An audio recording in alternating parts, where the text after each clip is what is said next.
for former presidents.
Seconds, Doug, get fresh. You're on. Welcome to the Tampa Bay Breakfast Club. I'm your brother John. And this program is being brought to you as part of the New Image Project of the Community Development and Training Center, aka See That. And we would like to thank y'all for tuning in, helping us to redefine what's cool, because smart is Baby, baby. Now you know. Now you know. Now you know. Now you know. Mr. Edmond, what's good, my brother? Hey, man, I'm glad to be back. Yes, sir. Feel good to be back. Feel like you never left, man. They do sometimes. It be back like you never left, like you never went nowhere. Hey, man, in this transition, first week of a new year. So really trying to implement the whole new habit thing. You know what I'm saying? That's right, man. That's what it's gonna take. Yesterday, man, I'm on. Okay. I had a meeting, and Dan came by and said, "Hey, man, I'll be back in 30 minutes." So I continued to have my meeting. Okay. Dan was back in 30 minutes. Like right on. Exactly. Yeah, like real deal. Need that kind of You know how you be around people and you want to eat from those people. That's right. That's one of my needs. That's right. No, I hear that. And it takes intentionality, man. To be on time and be on purpose.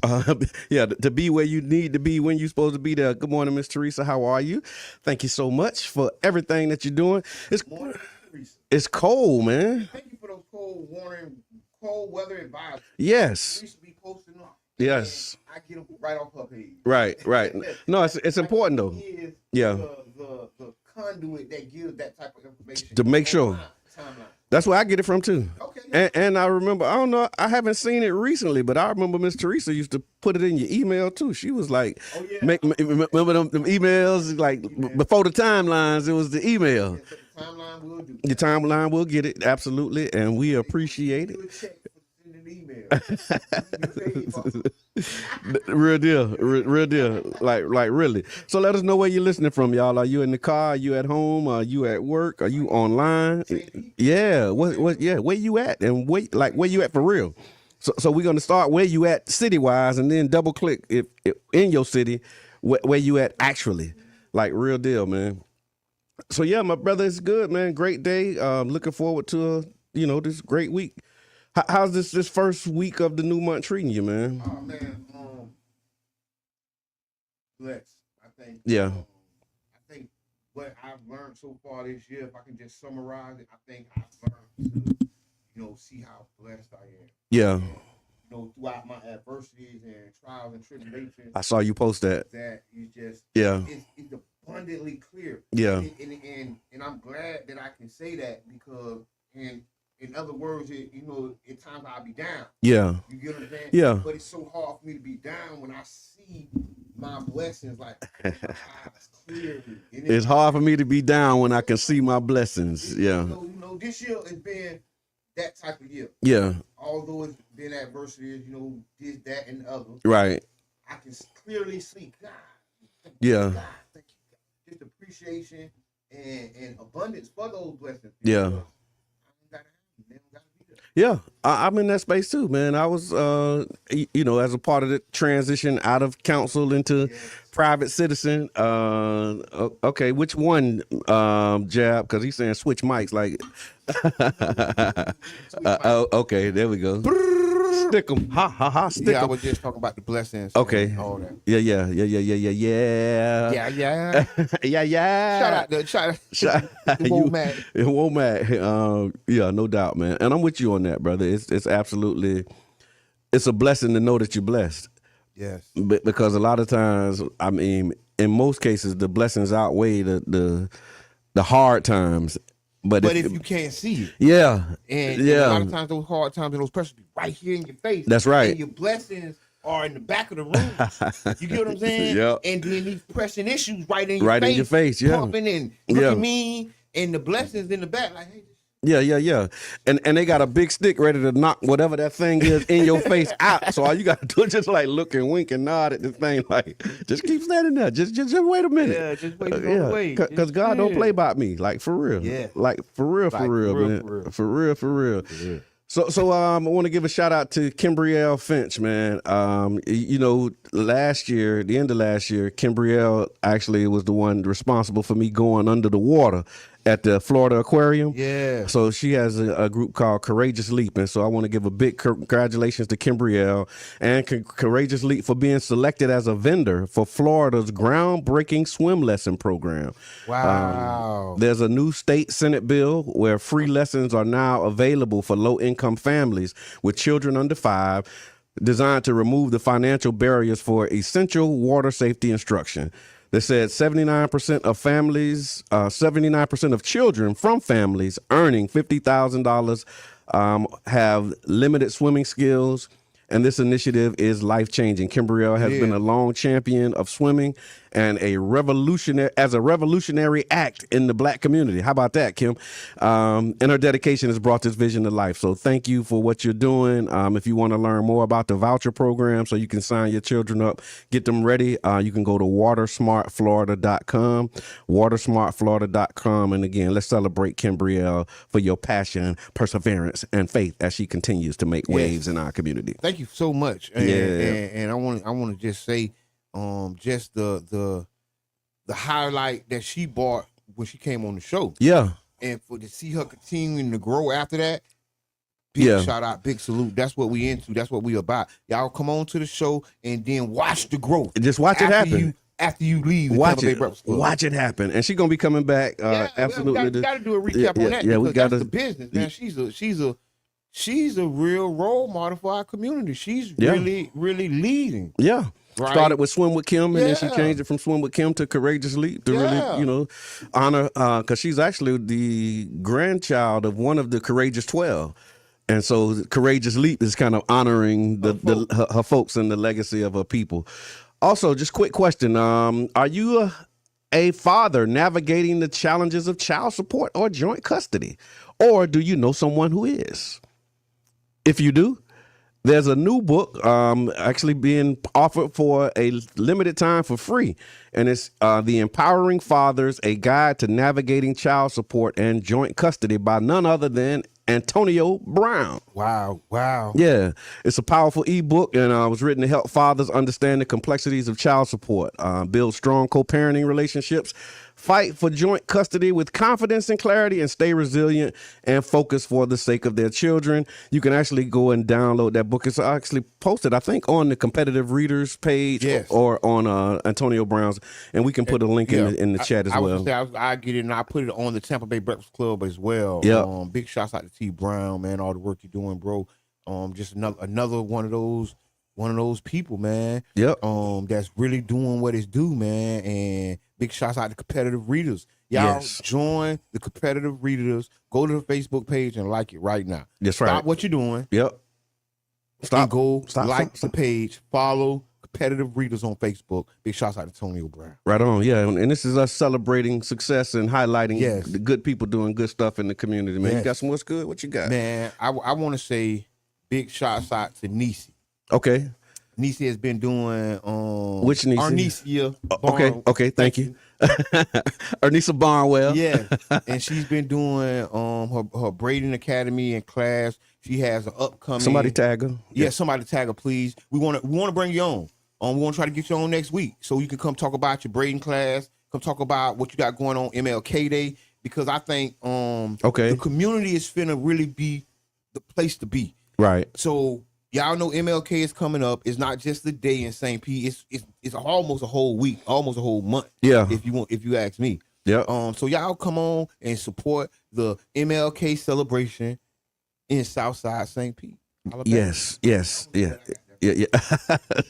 Just riding the wave, man. Riding the wave. Celebrating success. That's where we started. That's success. That's where we started. That's successful, don't you think? The MLK celebration in the city of St. Pete has been a success for over 30, 40 years. Yeah, that's a huge success. Yeah, so celebrating that. Yeah, we got to talk about it in a good light, because most times when people like to talk about it, it don't be in a good light. Good morning, they want to talk down on it, be talk nasty about the celebration that has brought economic development to the south side of St. Pete for 30, 40 years. And then they found a way to knock that. Yeah. They found one way, two ways to knock it, but they don't find a way to uplift the multi-millions of dollars that's come to this community through the MLK celebration. Thank you to the men and women that put it together. Yes. That sacrificed and that put their neck on the line. to name the street MLK, to name the party or the. I don't want to call it a party. It's a celebration. Yeah, because they make it. They Six make in it, one they make hand, you feel half bad dozen in about the other. partying. Yeah. That's what it is. They make you feel So bad about you can celebrate, having a good but you time. can't party. Yeah, you can't eat. Yeah, come on. Look at them. come They on. out there partying on Martin Luther King Day. That ain't what he was about. He was he was partying. Now they y'all. marching and celebrating, and we partying. Hey, as 2020 vision, as history, you mean, 2020, right? And he was a partier. Yeah. He had a good time. Yeah. God bless his soul. Yeah. Because we gonna have a good time too. Right on. In the name of Dr. King, we gonna do it. We absolutely gonna continue to do it. Listen, and we're gonna stand for justice and principles, and we're gonna still do all that too, right? Absolutely. But at the same time, we just can't knock one or the other, and then pretend like we ain't doing it. Right, talking down on stuff and trying to knock and point fingers at stuff, and then act like you ain't doing it because you did it. And I saw a documentary on a party that they did, like a Black Power party back in the day. Yeah, they used to party, and they used to have like these like Jesse Jackson was there. I guess all of the leadership of the movement at that time was at the party. but they organized the party, but they had like Stevie Wonder was playing, Junior Walker, Shotgun, and they had like so many artists that were like top tier artists at this party where they was rallying people. I think it was the Voting Rights Act is what they were like, pushing people together. Yeah, but they had a lot of parties, and if anybody who can remember that, talk about it. Yeah, let us know about that part of the organizing. Hey, and I want to say this, Brother John, that's a part of the division that the government tried to put on our community. Yeah. They took the music and the movement away from each other. Yeah. So now if you're with the movement, you can't like the music. And now if you like the music, you can't be a part of the movement. Wow. So that's one of the things that they tried to deconstruct, and it really worked. We see it work in our community. True. And what we here to say is, no, it ain't gonna work no more. We that's we right. gonna party, we gonna have a good time, and we'll be at the meeting in the morning. Ooh, that's Andre 3000. Everybody with dreads ain't for the cause, and right. Everybody with gold teeth ain't for the fall. Yeah. That was cold. Yes. That was a cold one, brother. It's cold. It's cold. It is just cold, man. On the weather. Just to speak on the weather, but yeah, that was definitely a bar that stuck out for me. EJ, what's good, man? Thank you for tapping in. Carlos, what's good? Appreciate you, my brother. And it absolutely is cold. And speaking of the Martin Luther King, I saw the celebration. Gasparilla celebration coming up. I saw there was like this headline that was saying now there's like high alert because of what for these celebrations because of what happened in New Orleans. And I want to talk about the what happened in New Orleans, the Tesla truck fire, and the things that they have in common. Okay. But we'll talk about the next hour. Okay. Right. But I want to say we have to be vigilant. Right. Right. This man drove past the barricades. Right, and then when it hit, people jumped out with a gun, had explosives. He had explosives that he had planted places. Right. So this was an Army veteran, right? This person was trained to do these things. That's right. Right. So what I say is, who's going to protect us from the people who were trained to protect us? Ooh. Right.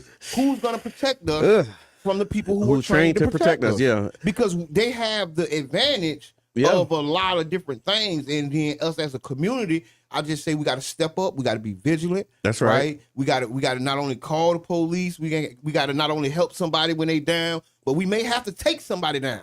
Hey, man. Hey, I'm just calling it like it is. That's the absolute truth. I'm just calling it like it is. I mean, you're absolutely right about that. You gotta be mindful, watchful, and then prepared. Like, what good is it? That's preparation.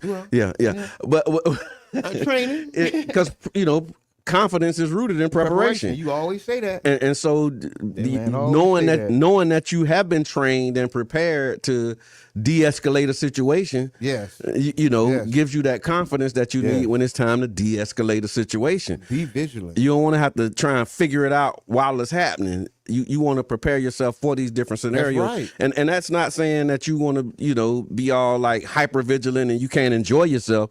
Like, you can still have a good time, but just, being aware of your surroundings and being aware, like, okay, that don't look right, that don't smell right. What is that about? But not be so, oh man, we gotta be vigilant. That's right. Where you can't enjoy yourself. So rigid, but I think I like them coming out and being open about it and saying, hey, y'all, keep your head up, keep your eyes open. That is. I'm gonna so pass that you don't down to the MLK crowd. Hey, y'all, open your eyes. That's right. Be vigilant, even at the black events, man, because you never know what these people got in their head. You know what I'm saying? You never know what these people got going on. Yeah. And we have to be able to, be that first line of defense sometimes. And you say even at the black events. Even. Why you say even at the black events? Like, Because to me, I think a lot of times we think it can't happen to us. Okay. And even though, things do happen, don't get me wrong. And right. We attribute it to different things, on past beefs, different street beef and different things that people that got going on that we don't know about. But what about the turkey who's doing this for one of those groups? Right. And gonna write name of the group on the back of his truck type game. You get what I'm saying? Yeah. And what about that type of, are we ready for that? Is the security in place for us? Yeah. The same way it is for other things at other venues, because they say they're there to protect us. Oh wait, hold on. They better not be there to watch us. No, See, that's why I sat up in my chair, because when you said the security is there in place, a lot of times the security that's there it's like I'm gonna go. I'm in my Outcast. I'm in my Dungeon Family vibe this morning, and so Hasilo said, I wonder if the gate was put up to keep crime out or to keep us in. Ooh. And so a lot of times the security that we see at our events is not to prevent other things from coming out, but it's to keep us contained and keep us from turning this way, or keep us from walking this way, or keep us from showing up in a particular way. I hope they're not. Yeah, Because historically, that's what we've experienced, and so hopefully that. Well, at this time, we need to be on guard, right? That's right. We need to have that security be in place, and not to stop our events. That's right. To say we aren't safe at our events because of all this, because that's how they flip the language, right? Yeah. So I'm going to say this: you've been out there for decades protecting us. Keep your butt out there. Yeah. Stay there and protect us. Bring the drones out. And just be mindful that it's people who may not, bring the drones out. I took a shot. Bring the drones out. And the little dog, they got the little dog too. They got a robot dog. They got a robot dog. They got drones. Yeah, they got all kinds of stuff. I need to see all my tax dollars on MLK at Tampa Bay in St. Petersburg. Right on. I need to see all my tax dollars right on the street. So you're listening to the Tampa Bay Breakfast Club right here on 99 Gems, 99.1 FM.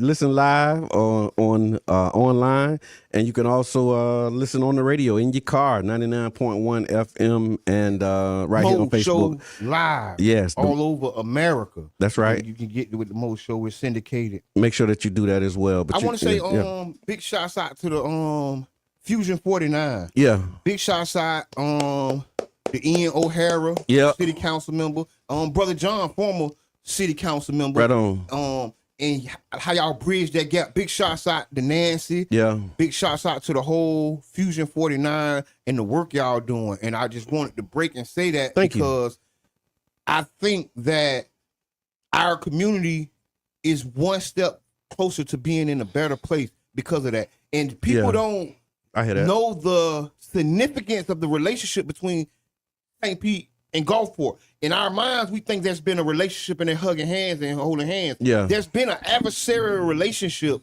with these two cities in a lot of ways. Yeah. I ain't going to rehash it all. I'm just going to be honest about it. And to reach across the road and hold hands to build a better city for us all. That's right. We share 49th Street. A lot of people don't know 49th Street South from like 22nd to whatever. Yeah. I don't know the 26, but I don't know the map. Yeah. But it's shared between St. Pete and Gulfport, right? And we've shared that street for decades. Right. And Fusion 49 is the business district that's going to fuse it together. That's why we call it that. See, that was intentional. I love it. Yeah. I love what y'all did, man. And I appreciate that. That's why I want to make sure I say it on the air, because like I say, a lot of people may not know the history, may go past and don't know like the steps you take. Because I remember the meeting with Lisa Willard Bowman before you were city council member. Yes, sir. Right? We went on 49th Street. We sat down and we had a meeting talking about Fusion 49. It wasn't Fusion 49. It was like, what can we do to improve this district, and how can we, bring some of that, We wanted a circular district, y'all. We wanted to go from 49th to 8th to 34th to 26. I tell you this is what it was. A part of it was like just going other places, right, in the city and outside of the city, and having a conversation with my wife. Y'all know that's how I go, how it happens, a lot of times. And it was like, why can't we have something like this in our area? Like, why can't we, walk from our house up to 49th Street and be able to walk and, feel comfortable? We got the wide sidewalks, we got the parking, we got, we got the restaurants, we got the, the coffee shops, we got the, the different spots that you want to go out and in our area. So like when you drive down Central right now, if you haven't been there in a while, you feel like you out of town. And we want that same type of, not exactly, but you get what I'm saying. Like we want that kind of energy in our area. A walkable neighborhood. Yeah, where it's safe. You ain't got to worry about your children crossing the street. Yeah, I mean. You know what I'm saying? Yeah, I hear that. Yeah, and so it was like, how can we do that? And then we began to get to work, to make it real. Man, so like, here's the idea. When you got a black woman saying, I want to be able to have a walkable community, you get to work and start trying to make it a walkable community. So when the rubber hits the road, right, that's when the impact. That's what when they say that, they talk about the impact of the rubber to the road. And then they go to smoking and things go to happen. And you're gonna see it because there's like some work that's happening right now, some work that happened last year that will be coming to fruition in the years ahead.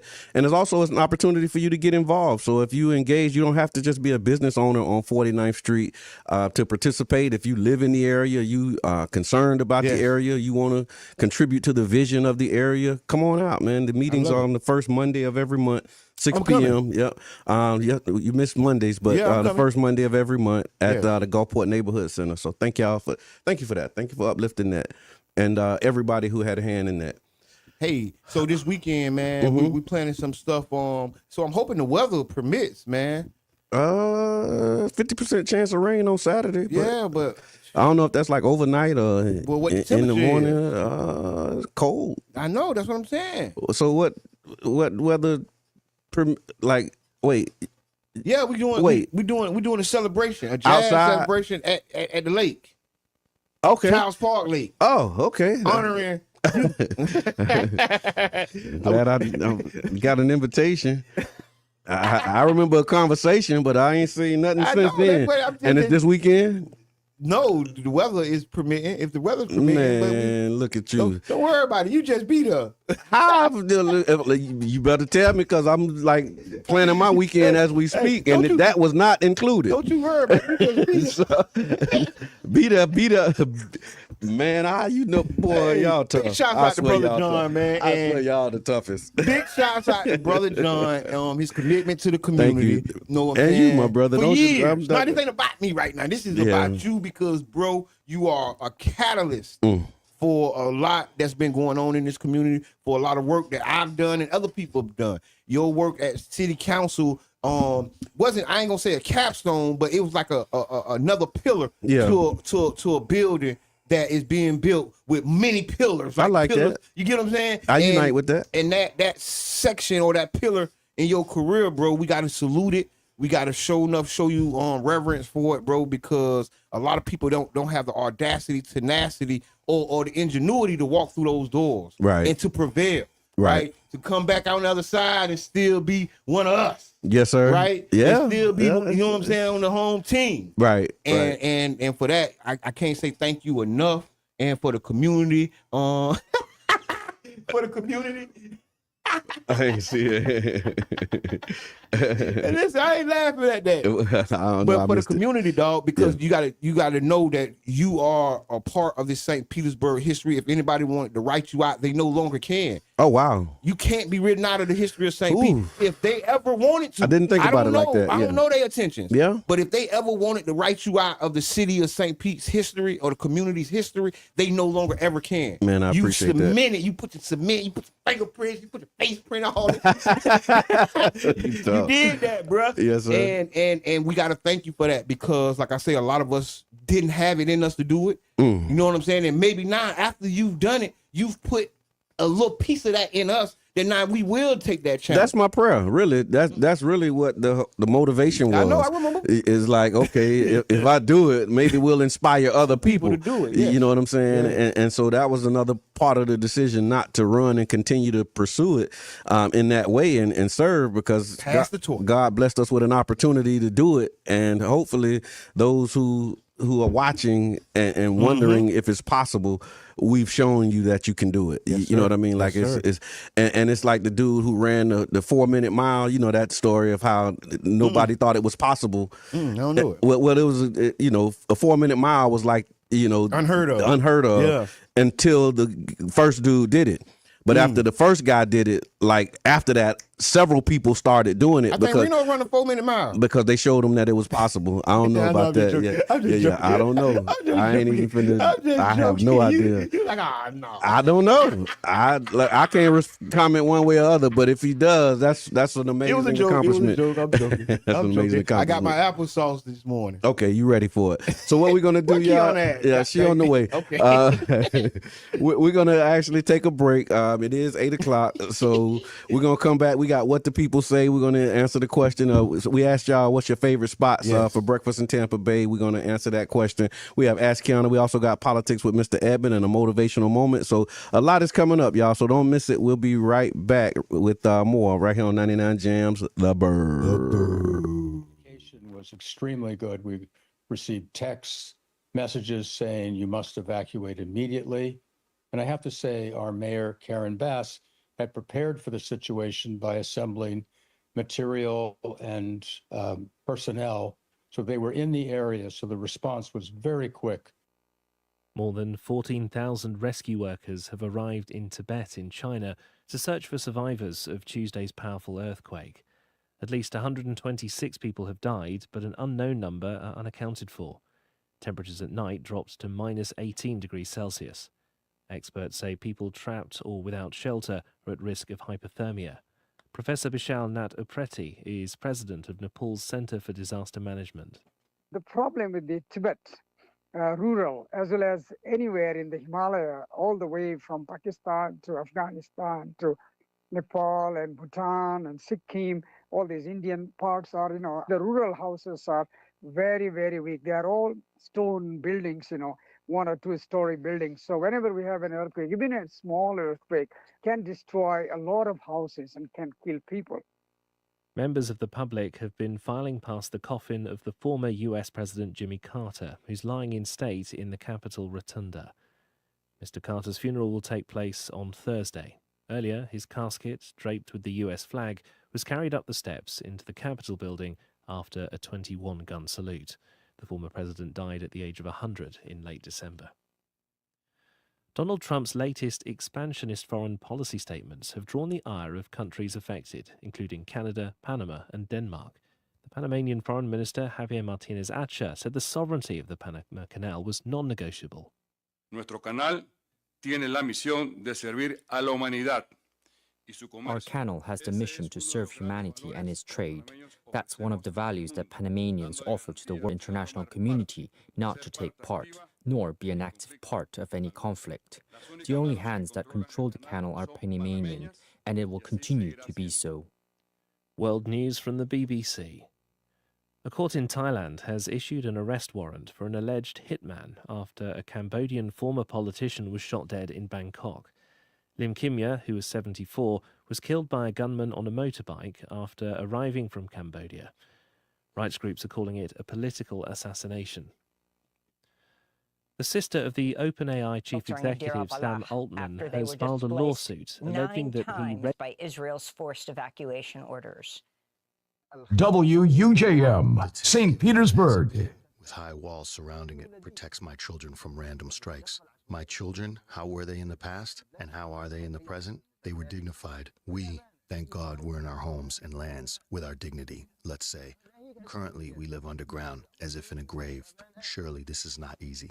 In the occupied West Bank town of Tamun, an Israeli drone strike has killed 3 Palestinians, including 2 boys, 8-year-old Reda Ali Ahmed Basharat and 10-year-old Hamza Amma Ahmed Basharat.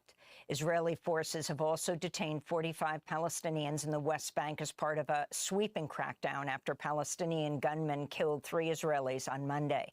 Israel's far-right finance minister Bezalel Smotrich responded to Monday's attack by calling for cities in the West Bank to, quote, be turned into another Jabalia, a reference to the destroyed refugee camp in Gaza. Israeli settlers have also attacked several West Bank towns, burning cars, ransacking homes, and setting crops on fire. The Palestinian news outlet Wafa reported Israeli troops fired at Palestinians in the village of Hamaten as they tried to confront violent settlers. Ireland's become the latest country to formally join South Africa's genocide case against Israel before the International Court of Justice. Last month, Israel closed its embassy in Ireland to protest after Ireland initially said it would join the case. Meanwhile, Israel's blocking the United Nations from investigating reports of sexual crimes committed by Hamas during the October 7th attack. The Israeli newspaper Haaretz reports Israel blocked the probe because it feared it would open the door to the UN investigating the sexual abuse of Palestinians held in Israeli prisons. The Biden administration's announced new sanctions against Sudan's Rapid Support Forces after concluding the paramilitary group committed genocide. Secretary of State Tony Blinken said Tuesday he'd made the determination, quote, after reviewing the horrifying information of suffering inside Sudan, where more than half the population, some 25.6 million people, has faced crisis-level hunger over the past year. The UN says more than 150,000 people have been killed since fighting erupted in April 2023. 11 million have fled their homes. The New York Times reports the Biden administration had been reluctant to admit the Rapid Support Forces were committing genocide in Sudan for fear it would highlight Biden's refusal to make the same determination about Israel's killing of Palestinians in Gaza. President-elect Trump has renewed his threat to respond with violence if Hamas does not release hostages held in Gaza. If they're not back by the time I get into office, all hell will break out in the Middle East. And it will not be good for Hamas, and it will not be good, frankly, for anyone. Trump made the remarks during a wide-ranging, rambling news conference at Mar-a-Lago Tuesday in which Trump repeatedly lied, aired grievances about the many legal cases against him, and threatened to use the Pentagon to expand U.S. territory. In an extraordinary exchange, Trump refused to rule out military action to take control of Greenland and the Panama Canal. We need them for economic security. The Panama Canal was built for our military. I'm not going to commit to that now. It might be that you'll have to do something. Trump threatened to use economic force to absorb Canada into the United States. He continued his push later in the day on social media, posting maps showing Canada as part of the U.S. In reply, Canada's outgoing Prime Minister Justin Trudeau responded there's not a, quote, snowball's chance in hell the two countries would merge. Wow. And just like that, we're back, y'all. Welcome back to the Tampa Bay Breakfast Club. I'm your brother, John. And this is the one and only Mr. Edmond. This program is being brought to you as part of the New Image Project of the Community Development and Training Center, a.k.a. See That. See That. And we like to thank y'all for tuning in, helping us to redefine what's cool, because smart is the new gangsta, baby. And if you don't know, now you know. No. So Trump trying to expand into Canada? Is that what what's the deal, man? So I mean, what do you call it? Conjecture.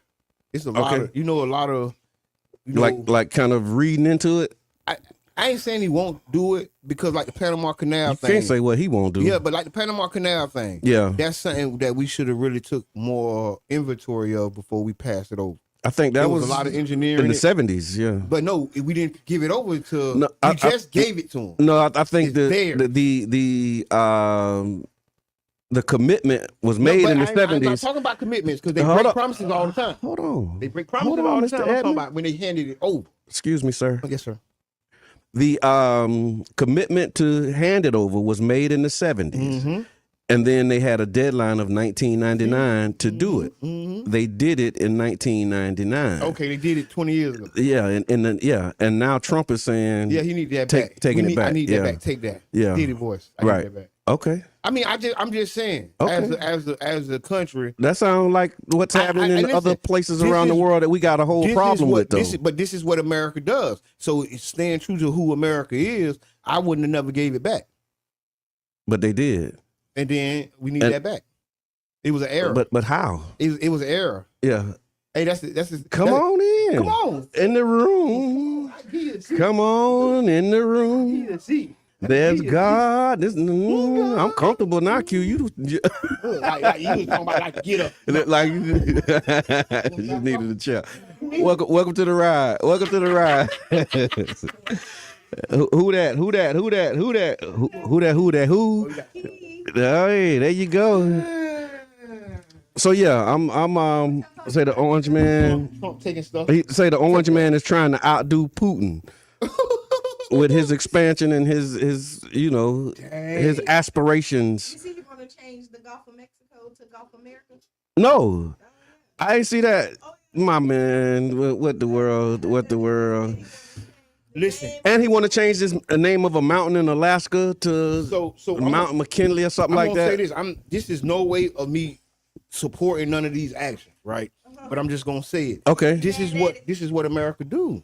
Okay. We all are getting like shocked that America. This is the same people that broke every treaty they wrote with the natives. That's true. Every treaty. Yeah. Now all of a sudden these are some upstanding citizens the last 10, 20 years, even though they've been trying to collapse our community, indicting our leaders, assassinating our people, and now all of a sudden they're not doing it no more. No. But when you say that, it make it sound like you cool with it. No, because I know you said you're not. But here's the thing: when you say this, because you like no. This is what he said. Panama Canal, we need that back. Now, so now we talking about how you give the whole idea of Indian giving was them giving things and taking them back. Not the Indians giving it, no, but they gave it to the Indians and then they took it back from the Indians, right? So now you got an Indian giver. Not the Indians, but yeah. And that's consistently their pattern, and we've always had a problem with it. And now you're saying okay, well, Panama is different. No, I need that back. No, I ain't saying Panama different. He just said he wanted back. No, I'm just saying. But you can't. I ain't really with that. The American logic in what's going on. I see the American way. That's I got on my red, white, and blue today. Okay. I see the American way. You really do. I know. I see the American way in this. I see I see a line of resemblance to their actions. Man, that's. You on my side. That's what they do, but that don't mean it's right. We ain't saying it was right. But he's saying go do it. No, how you say it ain't right, but you saying go do it. To did his song and he say take that. You make me say man, but now that don't sound the same. Take that. It don't sound the same no more. The American way. This is just the way of power. Okay. White power. Just the power. We seeing it in the wars. Mm-hmm. While wars happen. Yep. Across the world. This ain't just America. You know, true. They make an agreement. They realize, like, hey, they didn't deserve that. That agreement was done 5,000 years ago, 500 years ago, and now we decided that we want new rules and new laws, and now we want to step and take that back because you know what? We ain't in the same mood we was in 50 years ago. I hear y'all. 50 years ago, my grandma and your grandma was friends. We ain't friends no more. Right. You know what I mean? Where it was a peace treaty, and we, but like everybody looked like. Everybody think like, hey, nobody kept up the end of the bargain. Like you were supposed to be a good neighbor, you're not. Okay. And, in turn, if I'm painting a picture for you. I got the picture, and I see it very clearly, and I just don't like what I'm seeing. You don't agree? Okay. I just don't like what I'm seeing. I see the picture, and I don't like what I'm seeing. Yeah. This ain't just a Trump thing. This ain't just an American thing. This is what power do. Yeah. You see how, like, even here with corporation, they give and they let you work from home, and now they saying like, nah, you got to come back. Much freedom. We want to not control y'all, so bring y'all tails back in. Work at home is no longer an option for you. Hey, no, they're gonna say put this wristband on and let me follow you all day. They call them cell phones, don't they? Oh. Right. Right. Put this app on your phone. So you're here listening to the Tampa Bay Breakfast Club on 99 Gems, and we're talking about some global international politics stuff that Trump is doing. Also, politics with Mr. Edmond. What you got, Mr. Edmond? In today's politics with Mr. Edmond, I want to talk about, the last couple quote unquote terrorist events that happened. Okay. There was one in New Orleans where the guy jumped down the barricade and ran people over, jumped out with the gun, and got into a shootout with the police. And then it also was a guy who drove a Tesla Yeah. He drove his Tesla. They say he got his plan from ChatGPT on how much explosives he needed. Drove it to the thing. ChatGPT was wrong. Wait, he underestimated. It didn't blow up. I'm just putting two and two together. Okay. They say he got it. He got the recipe from ChatGPT. He got in his truck, drove there, shot himself, did the explosion. And it just blew up the truck, basically. Yes. And a few people that was walking by the truck ended up getting it by God's grace, because, I mean... because it was serious. This could have been, because people don't know, but these electronic batteries can be huge explosives. Yeah. And that's... With that salt water and all of that stuff. But that's why he chose that vehicle to try to ignite it. He didn't do that because Trump Tower and Elon Musk and their relationship. Because they got that relationship. You know, I saw that as kind of a part of the online narrative. Coming, so we'll see. Okay. Because they're getting all this information. He was just like the other young brother. Okay. Was an Army veteran. Okay. Same base, I think I saw. And this their connection was that they was all on they both was on the same base, is what I read. The biggest connection for me is that these are Army veterans doing terrorist attacks, and this is not the first one, right? If there's a lot of I'm laughing to myself because you're gonna say no, like I was disagreeing with, and then you're gonna say something like exactly like what I'm saying. So you said no, like you shutting me down, and then you co-signing what I just said. But I hear you. That was a comma. That wasn't. That okay, was a got it. That was a comma. Because I reacted to that like, wait, I'm saying something wrong. No, and then you say exactly what I'm saying. Exactly right. But you said they was from the same base. Yeah, and I was saying you building on that. Yes. I'm thank expanding it. Thank you. To in the past, there has been Army veterans that have done terrorist acts before. Yeah. And what I'm saying is, and what I most wanted to highlight the most is that we got to look out for our veterans. Yeah. We done got these people into these situations, into these wars, and then we release them and don't give them the mental health they need. True. We don't give them the respect or the resources they need, and we're having adverse effects. We can clearly see over the last 20 years. If you remember the first one, the little skinny dude in Alabama somewhere. I don't remember. Was McVeigh a veteran? Yes, he was a veteran. That was Oklahoma. Thank you. When he parked the truck in front of the building in Oklahoma. Yes. Okay. Timothy McVeigh was a veteran. Okay. And they used Timothy McVeigh and his manifesto as a blueprint. Okay. So right now there has been several. And they go, and it points back to what McVeigh did. They look at him like a god. Okay. Like in certain subsets of culture. I hear that. And the issue is we're not looking out for our veterans. We're not giving them the mental health they need. We're not giving them the resources they need. We're not giving them the respect they need. Are they saying that he was radicalized and like a member of ISIS, or saying that he was down with ISIS or something? I think he's one of the guys, and I think that was the New Orleans individual. Had like ISIS leanings or something like that. Yeah. And the other guy, I'm not sure yet, right? Because like they're still going through his stuff. Right. So that's how they know he did ChatGPT to get the bomb recipe, because they're still going through all his information. All right. So honestly, I think bad idea. First of all, the Cybertruck is made up all steel, right? Right. Mm-hmm. Usually people put steel in something because they want to like protect it. You know what I mean? Mm-hmm. Look at the Army trucks that has steel and all that other stuff. So you take basically an Army truck. Yeah.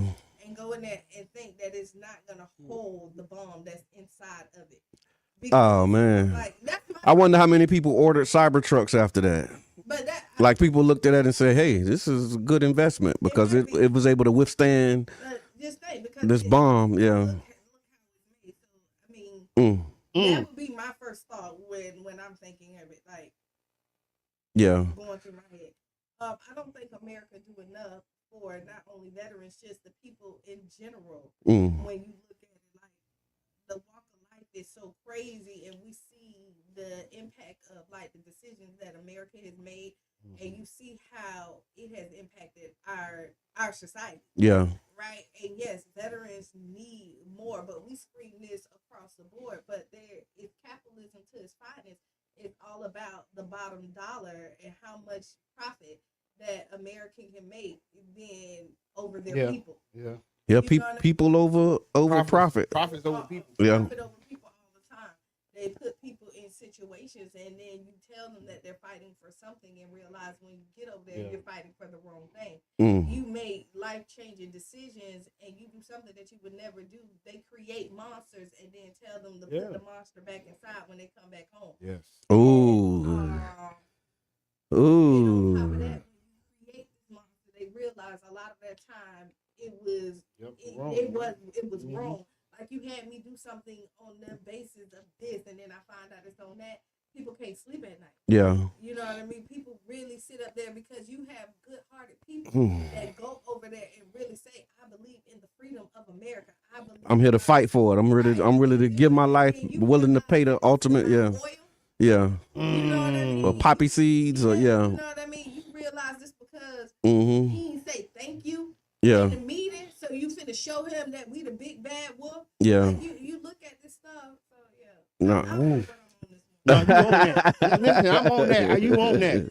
You on it live and direct. And the final politics with Mr. Edmond report. Okay. Tropicana Field saga continues. Okay. December 30th, the Rays issue I don't know what this letter was, right? Because part of the letter makes me think they're trying to fulfill contractual obligations, because their president came out and told our city council not to repair the building. He said it in open court. I mean, it's quasi judicial or whatever. Yeah, it was open forum. He told them not to do it. So Brother John said, "Hey, why would we fix this if they don't want it?" The tenants saying that they want it. Yeah. That's not true. Let's take a break. They took a break. They cleaned themselves up, came back out, and Councilmember Lissette said the same thing. "Hey, we have him right here. Let's talk to him." Yep. He walked up and said the same thing Brother John said 15 minutes earlier, that they did not want to repair it because they didn't find it feasible. Yeah. Right? So now here it is 30 days later, right? Within the filing period, because there's filing deadlines and stuff. Yep. So December 30th was right inside of a little spot, Yeah. a little sweet spot in the legal world. And they said, no, to clear up anything or any misconception, we want you to fulfill your responsibility. Super Dave, good morning. You get what I'm saying? So inside of that, so now we're 30 days out before we can even get it up to vote on it. Now that's another 30 days before the man can order it from China or wherever it was coming from, Honduras, because they say they got to order it. Yeah. It can take 6 to 8 months to order it. The time frame is not going to allow us to fulfill the contract. And that was a part of my original pushback with it, was that they were saying that they needed to start on the repairs right away, so that they can be ready for the 2026 season, because they know they're not going to make this season. So the objective is to make it by the 2026 season, and they had to start right away. But in that moment, it was like we saying we got to start to make it by this season, and the tenant is telling you we don't plan on, like, we know y'all not going to be able to do this by then. And so now they sent a letter saying, yes, move forward with the repairs, and you got to have it done by when you say you're going to have it done by. Yes.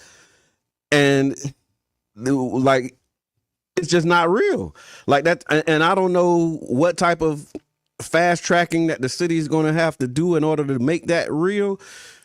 But if they are able to pull it off, then that would be a model. I think it'll be a model for how we can get some of these other developments moving and up and built.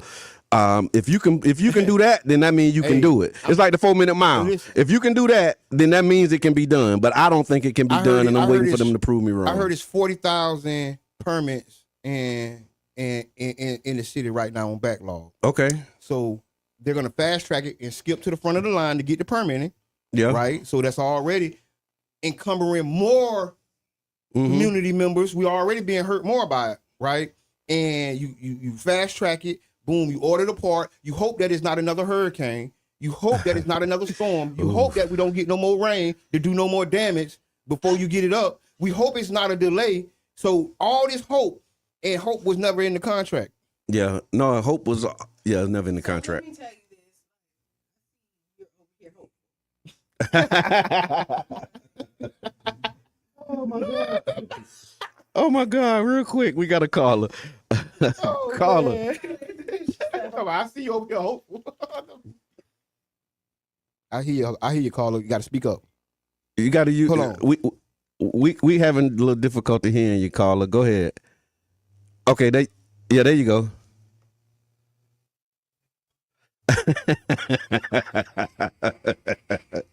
I remember roaches in the phone.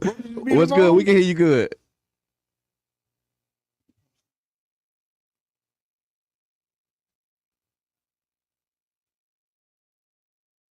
Right on.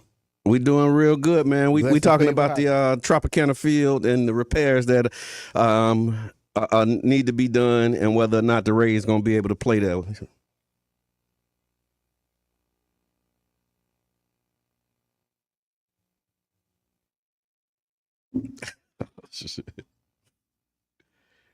Okay. They got a ready workforce that's ready to do it.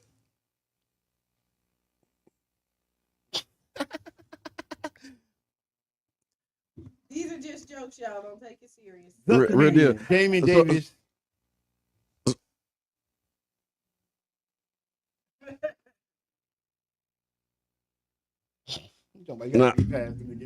No, I appreciate it, and thank you for calling. They saying they can't hear you online, so They can't hear you online. You ain't talking loud enough. No, it's something going on with it. Uno, dos, tres, cuatro. All right, thank you for calling. You're listening to the Tampa Bay Breakfast Club right here on 99 Jams the Berg. Oh yeah, you got to plug it in first. How about that piece? That whole. So yeah, yeah. Yeah. Right? You're really hopeful, right? Okay.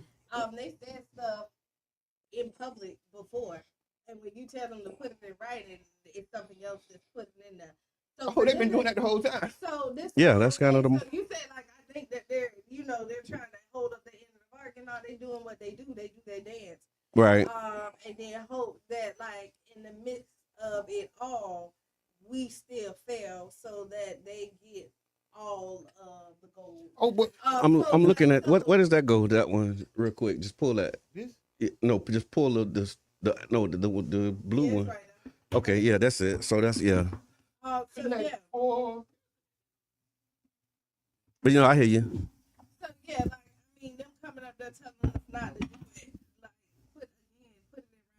Like nothing they say right now don't mean anything to me unless they put it in the writing and change it something else. And I think that's what that letter is. They just put it in writing. I think I think the letter. So here's what the letter does. It's basically putting the. No, they sent the letter saying they didn't send a letter saying don't do it. They can't. So here's kind of the play, right? We know that. Well, you may not know, but the city has entered in some horrible contracts. Yes, and so what happens when they came in and they said publicly, we're not going to be able to move forward with this. Well, they didn't put it in writing because the contract does not allow them to not move forward without some consequence. But if the response to we're not going to be moving forward by the city or the county is, okay, well, we're not moving forward because the contract is written the way that it's written. If the city or the county doesn't do it, they win. So they coming in saying we can't do it. What y'all going to do? Right.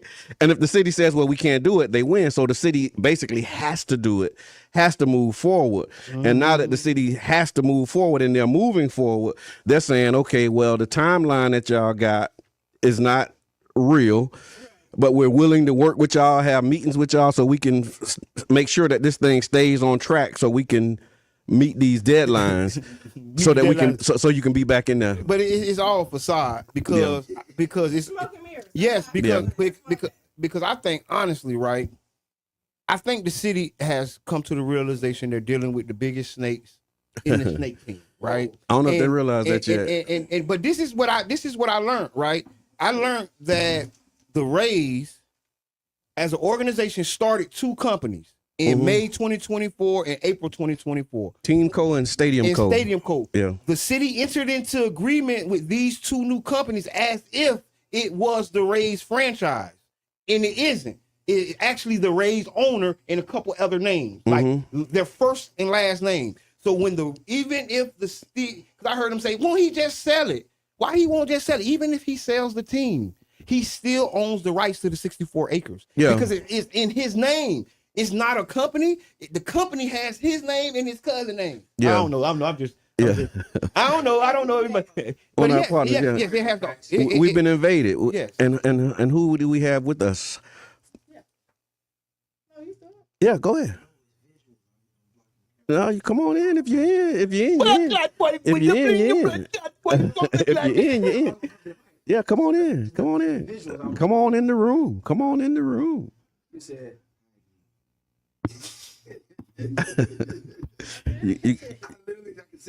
We talking about the Tampa Bay Rays and the stadium deal. You got something on that? What you?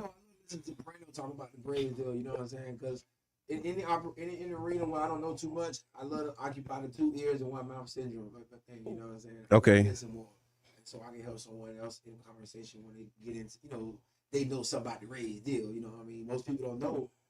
And shout out to the Tampa Bay Breakfast Club for keeping the community informed, because a lot of people do not know that they popped 2 companies, separate companies, just to get the deal done, you know what I'm saying? But when you get somebody bird dog in the whole situation, it's a beautiful environment. Right. And that's new information to a lot of people. Oh, I said it when I came up there to speak. Well, no, I asked the question in open forum: would Stadium Co. be able to qualify for a microfund loan? And they wouldn't, because of the criteria that they have. They could. They inside the CRA. But they can get 100 million. Yeah, it's The CRA funds. but the Heinz Rays, who's behind it, can. But the company itself, like if you looking at the company and not all of the players and the partners, that company wouldn't be able to qualify for a microfund grant. Yep. But they're getting 65 acres prime real estate in downtown St. Pete. That's the CRA, ain't it? It's a CRA, but not the one we commonly They talk made about. a CRA. It was a CRA before It was ours. on- Gotcha. Yeah, the in-town west. CRA. In-town But west. listen, Yeah. I'm going to say this. This is the honest to God truth.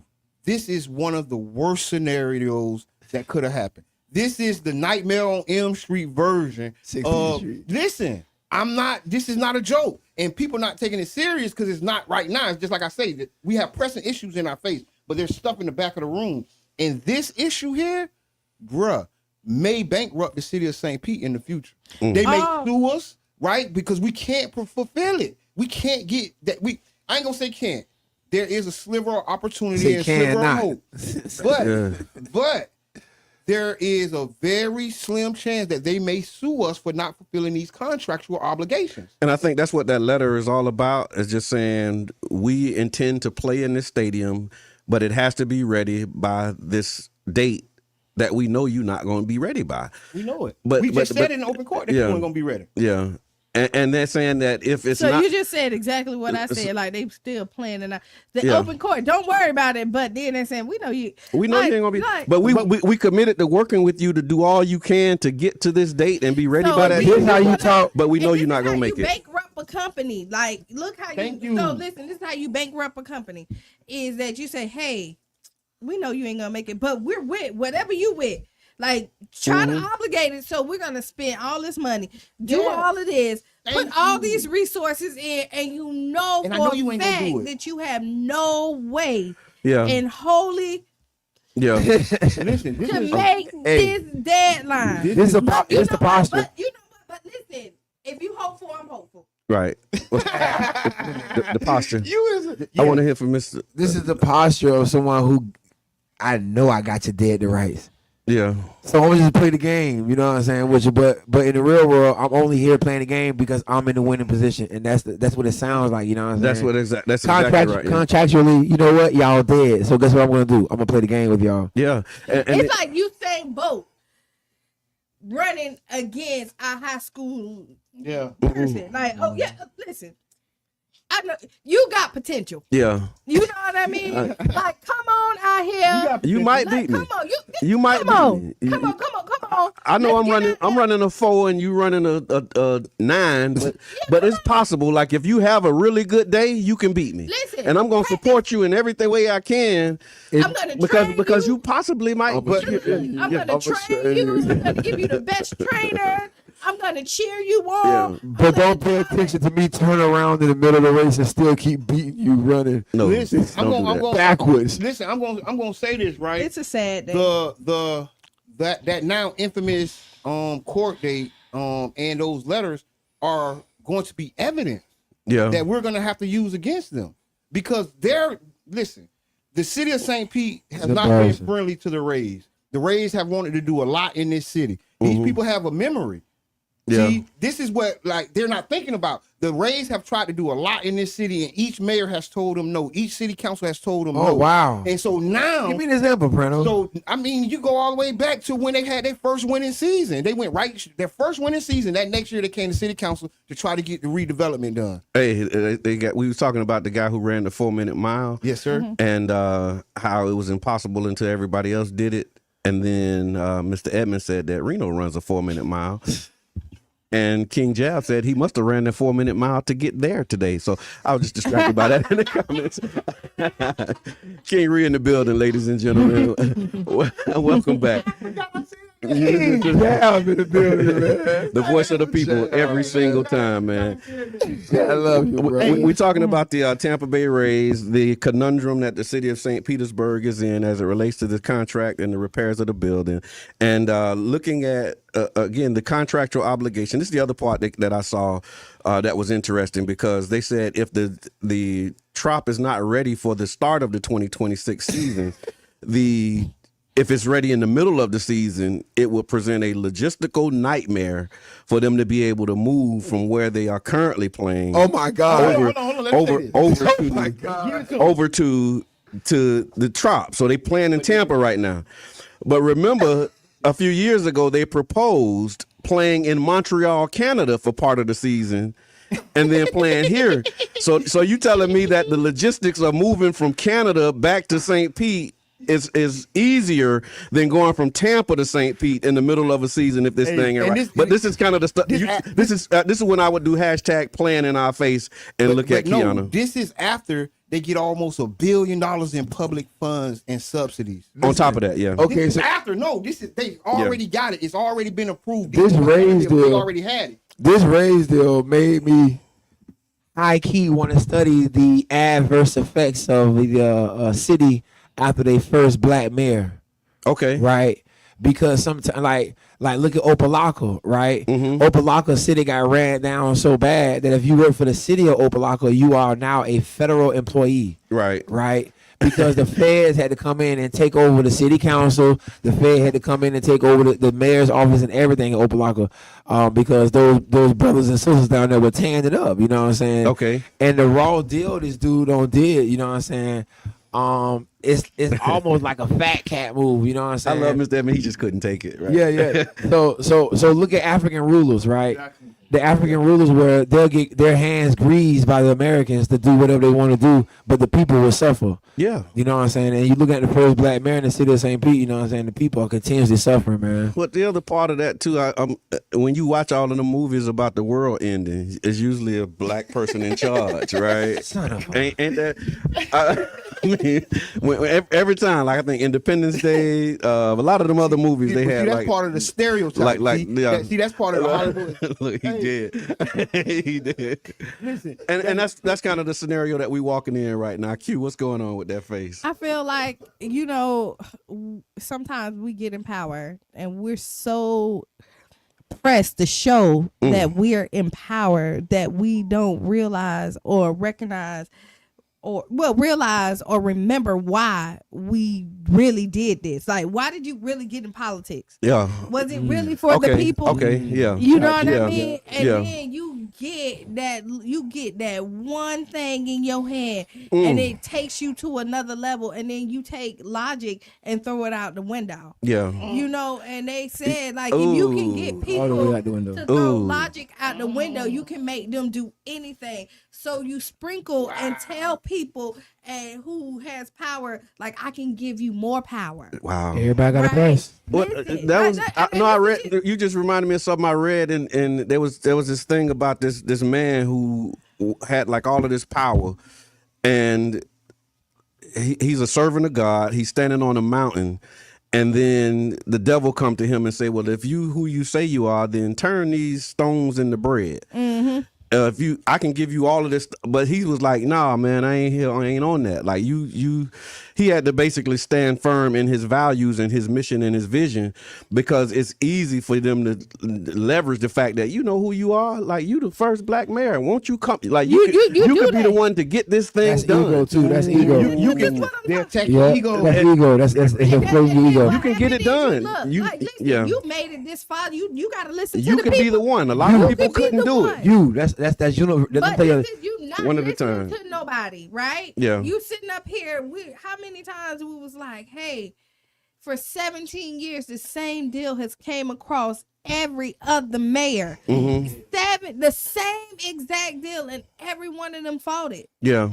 And Every one of them. Not turn it down. Yeah. They fought it. UB says for 17 years, not just this city, every city, they presented the deal suit. Yeah. They say even the city of Tampa and Mayor Bob Buckhorn refused the deal. Right. So I mean, it's a situation, like I say, it's a nightmare situation. Yeah. It's nothing that none of us want to be in, and we are still the city, and we're still going to be responsible for these taxes and these subsidies that's been given. Yeah. And we have to find a way to get These are out of it. corporations, y'all. These cities are corporations. You know what I'm saying? The corporations get bankrupt all the time. You know what I mean? And with a raw deal like this out here, it's embarrassing. Because somebody They ran him out of town. Go ahead. I want to finish that thought, my brother. No, that's the only thing. The one word I've been using, because you know that's what they say intelligence does, is shorten it up. You know what I mean? Give me an elevator speech. You know what I mean? Yeah. Embarrassing, y'all.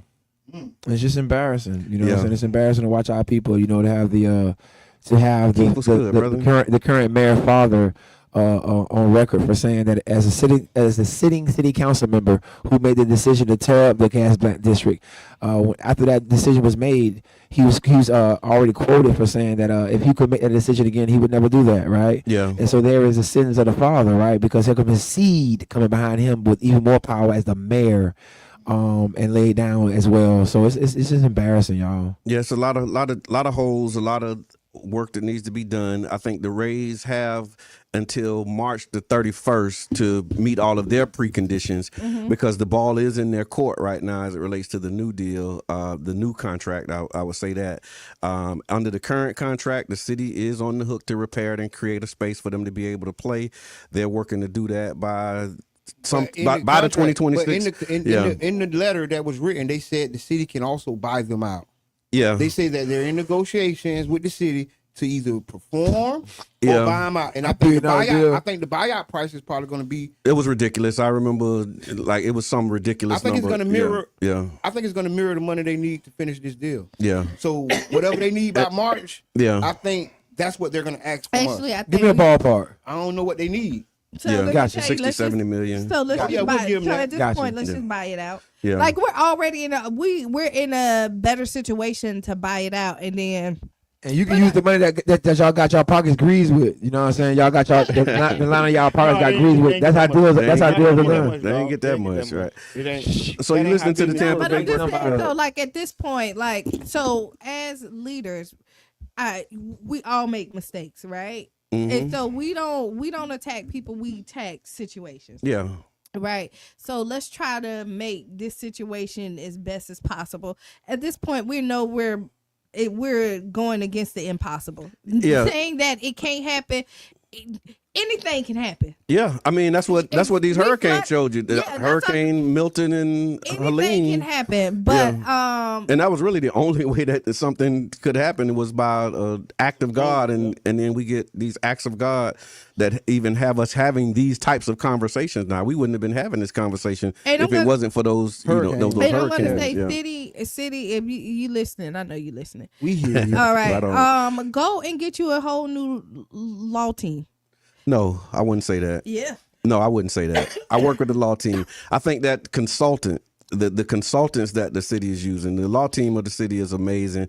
But again, you have the law team is working with somebody who wants to really do this thing. And so they're giving up everything. And so you as a lawyer, I've seen the law team say, okay, look, here's what the position, because that's, as a council member, that's who you go to. So when you talking with the lawyers, like that's how you learn about this stuff. You can't talk to your other council members. You talk with the administration, you talk to the lawyers. And so we're talking to the administration, and you hear the administration's position.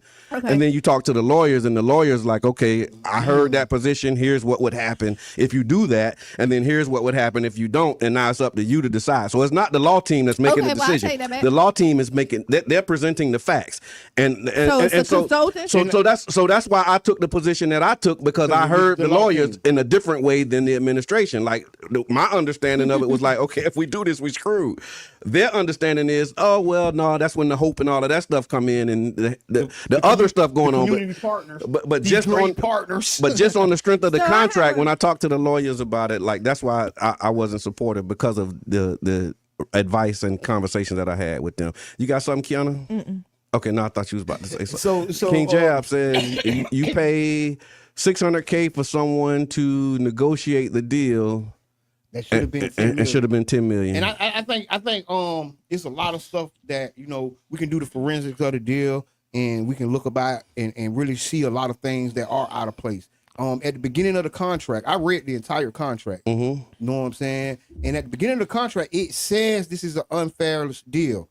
It says the city of St. Pete is entering into an unfair deal because the Rays were going to play in the city of St. Pete.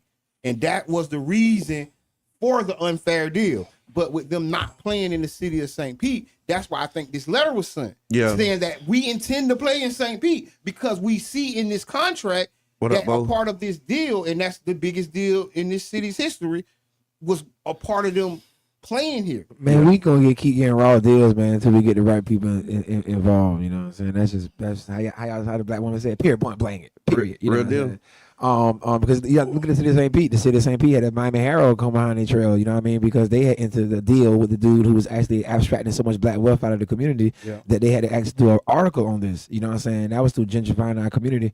You know what I'm saying? So that's the city of St. Pete, right? Yeah, through codes compliance, they were you know what I mean? out. So the city of St. Pete is doing the Rays deal, and they're gonna do the right thing. No, they're not. They're gonna do what's best invested for them and long term. If the plan is to get us about this whole community, you know what I'm saying? So it can be a beautiful, flourishing community outside of us. Then they're gonna achieve that right there, and that's what it looked like. It looked voluntarily, and so you're gonna move on your own. You're gonna move to Atlanta because it costs too much to stay here, right? Yeah. It's gonna look like a plan on us. It don't like we've been in the friend zone, right? But 8 years, the city of St. Pete had a contract with a dude who was abstracting so much wealth. They were taking so much of our black women, our elders' homes, and to the point where the city of Miami said that they do 40 to 80 deals like this a year. The city of St. Pete was doing 200 with this dude.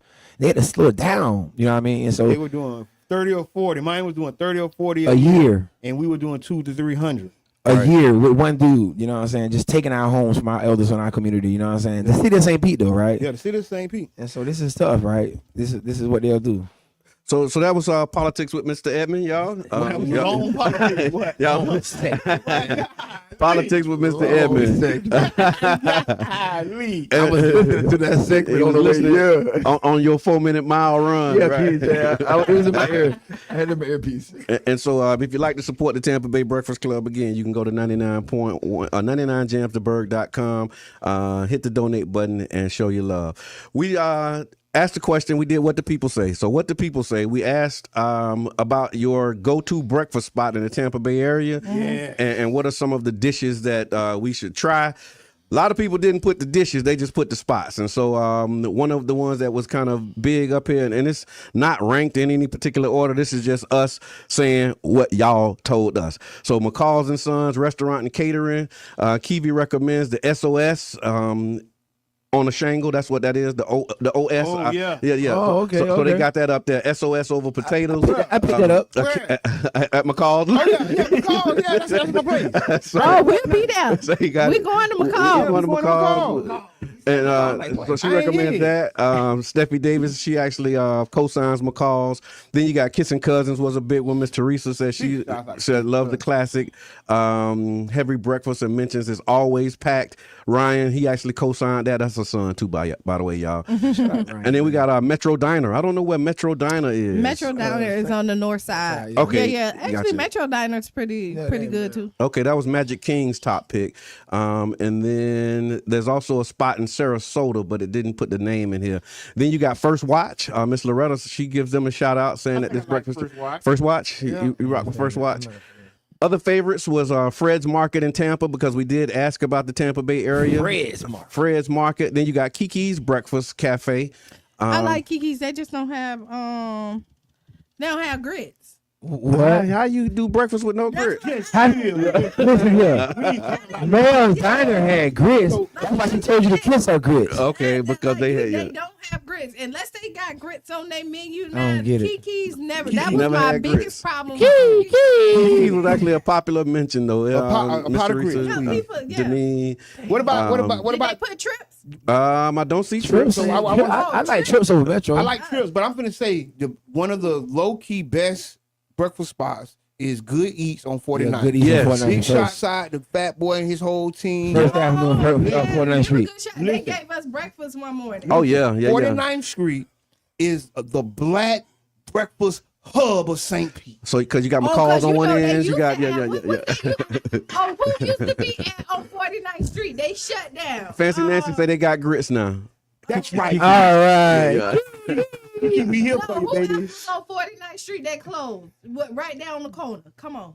Lorraine's. Man, No, they not sound like Lorraine's. No, they closed. What LK? LK. There you go. Thank you. Oh, Thank boy. you. So LK's has traditionally been a black breakfast hub. Yep. And it's continuing. You know, I'm now with these two amazing restaurants. So a few others that made the cut was Stella's in Gulfport. I like Stella's. Cozy breakfast spot. Dr. V likes that. My wife likes Stella's as well. And then you got the Hangar downtown. They said it's a brunch spot with I a like view. the Hangar. Okay. Skyway Jacks. Hey, shout out Sunday Lux, brunch, Lux, man, on Sundays, man. Big shout out to People saying breakfast. I'm just saying. Look, man, Bo and his lady did that thing. They did that Oh, thing. okay. Okay, that was the one with no grits. My wife was just talking about that too.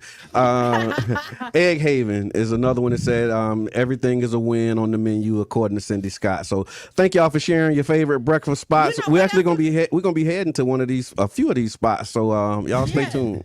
And if y'all like, tell them if we don't know the people, y'all know the people. Tell them to have the Breakfast Club there. Tell them to invite us to pull up on me. On every last Friday of the month, we will be going to a breakfast spot and having breakfast.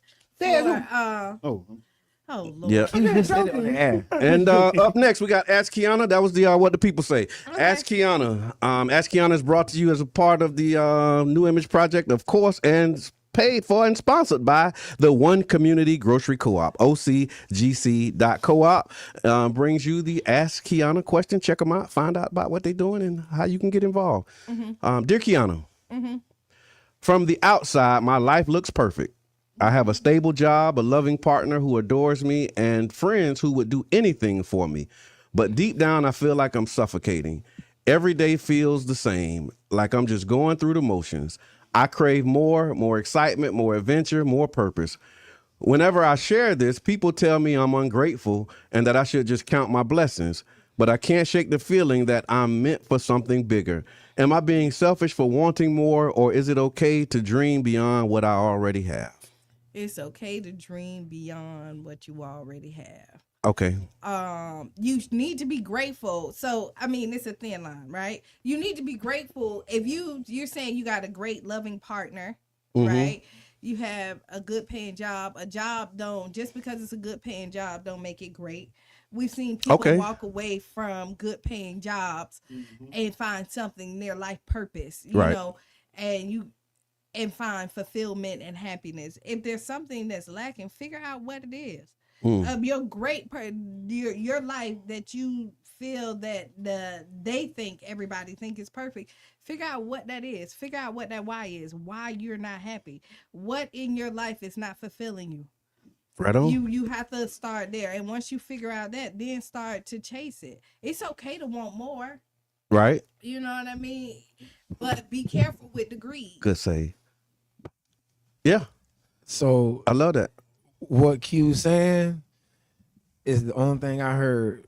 And I ain't even saying that she ain't grateful, right? Because she didn't say she was grateful. It sounds like she's saying I don't know myself, and I'm not following my dreams. Coco, what's good? And because I'm not following my dreams, I'm living a nightmare, and can't nobody else really understand it because it's me. You know what I'm saying? So that's why you should always. That's why people encourage everybody to, you know what I'm saying, to follow your dreams, to chase your dreams, because the child inside is ready to live it. You know what I mean? Yeah, I hear that loud and clear. You see it a lot of times in our society when you take the model of what society tell you supposed to do. Like, hey, you go to school, go to college, figure out what's the most high paying job, do that, get married, have kids, and now you have responsibilities and priorities, and it make it impossible for you a lot of times to go chase your dream because you have priorities now that trump your dreams. Yeah. Like, you know what I mean? That doesn't allow you to chase it.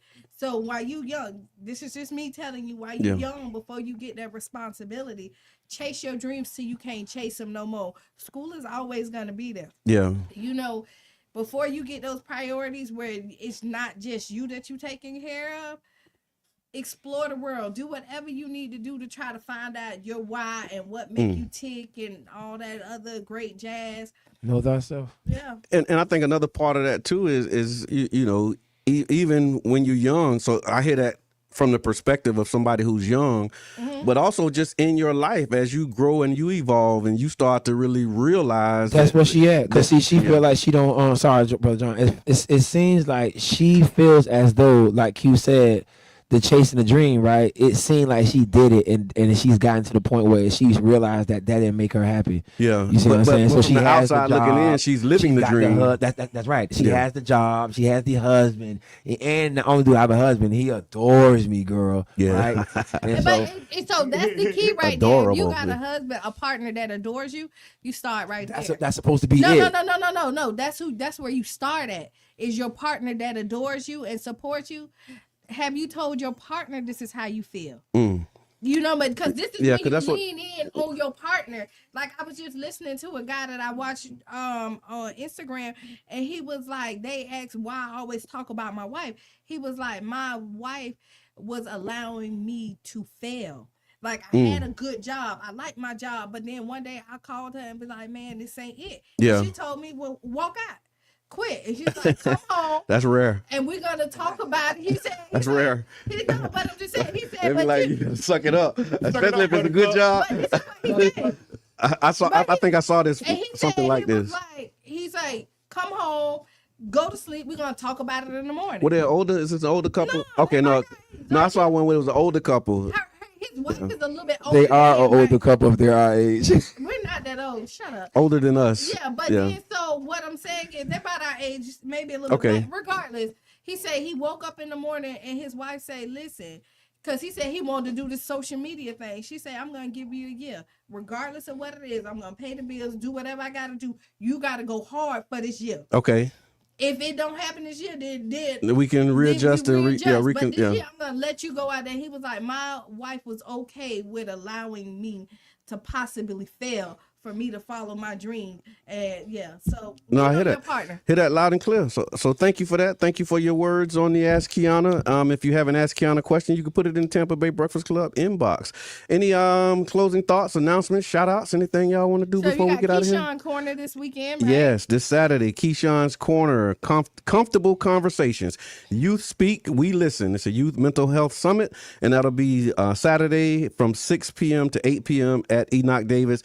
Go to Keyshawn's Corner. That's Keyshawn's Corner with the K.com, and you'll be able to register, sign up, and learn more about it. And please, if you do plan on coming, if you saw a post on my Facebook page and said I'll be there, go ahead and click the link and register. It just helps with logistics and preparing and making sure that we have enough space for everybody to do what they need to do. So yeah, Keyshawn's Corner this weekend. Comfortable conversations. Charlie Funk. Okay. This weekend, Charlie Funk is gonna be at Urban Drinkery. This weekend, you want some good music, a good vibe? Come on. Coffee concerts. Yeah, come on out there and check out Charlie Funk. And the Urban Airs. Right on. You want to be at Urban Drinkery. Type deal. Out to the Urban Airs. Loud and clear.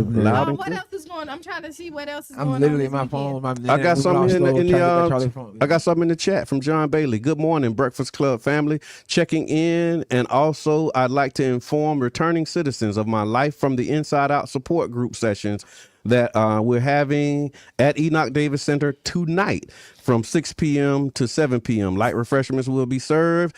Come out and fellowship with those of us who we share our hardship and struggles with. So if people don't know what this is, it's not just a men's group, right? It's for anybody who have been locked up. Yep. And need a support group. John Bailey did over 40 years.